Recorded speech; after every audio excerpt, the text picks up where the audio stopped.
স্বামী বিবেকানন্দ বলছেন, মানুষ হও বন্ধু, অমনি দেখবে ওসব বাকি আপনা আপনি গড় গড়িয়ে আসছে।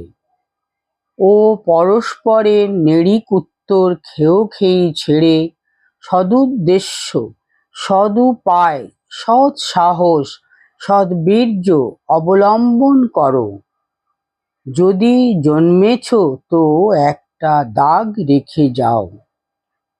तुलसी जब जग में आयो, जग हंसे तुम रोयो, ऐसे करनी कर चलो कि तुम हंसे जग रोए। যখন তুমি জন্মেছিলে তুলসী, সকলে হাসতে লাগলো, তুমি কাঁদতে লাগলে। এখন এমন কাজ করে চলো যে তুমি হাসতে হাসতে মরবে আর জগৎ তোমার জন্য কাঁদবে।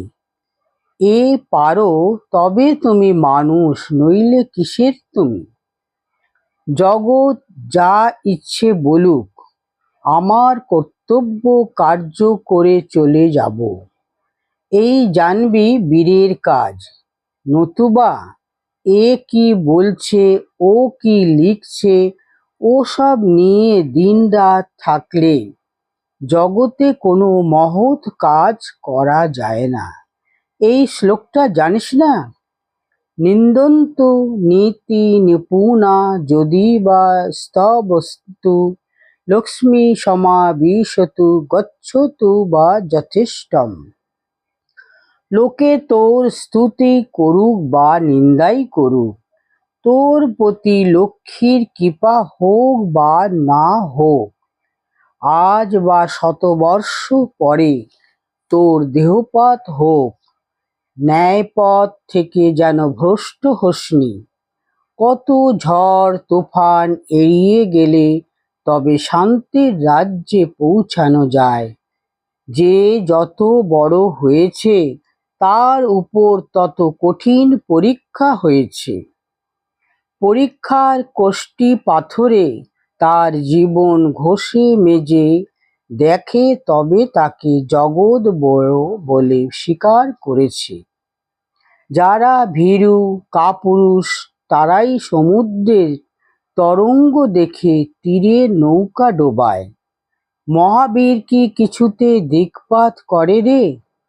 যা হবার হোক গে, আমার ইষ্ট লাভ আগে করবই করব। এই হচ্ছে পুরুষাকার। এ পুরুষাকার না থাকলে শত দৈব তোর জড়ত্ব দূর করতে পারে না। ইহ জীবনে যারা সর্বদা হা হুতাশচিত্ত, তাদের দ্বারা কোনো কাজ হতে পারে না। তারা জন্ম জন্ম হা হুতাশ করতে করতে আসে ও যায়। বীর ভোগ্যা বসুন্ধরা, বীরই বসুন্ধরা ভোগ করে, এ কথা ধ্রুব সত্য। বীর হ, সর্বদা বল অভি অভি, সকলকে শোনা মা ভৈ মা ভৈ। ভয়ই মৃত্যু, ভয়ই পাপ, ভয়ই নরক, ভয়ই অধর্ম, ভয়ই ব্যভিচার। জগতে যত কিছু নেগেটিভ থটস আছে সে সকলেই এই ভয় রূপ শয়তান থেকে বেরিয়েছে।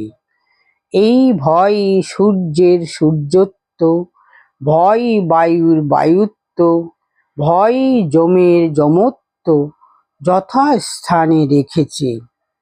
নিজের নিজের গণ্ডির বাইরে কাউকে যেতে দিচ্ছে না। এই দেহ ধারণ করে কত সুখে দুঃখে, কত সম্পদে বিপদে তরঙ্গে আলোড়িত হবি, কিন্তু জানবি ওসব মুহূর্তকাল স্থায়ী। ওই সকলকে গ্রাহ্যের ভেতর আনবি নি।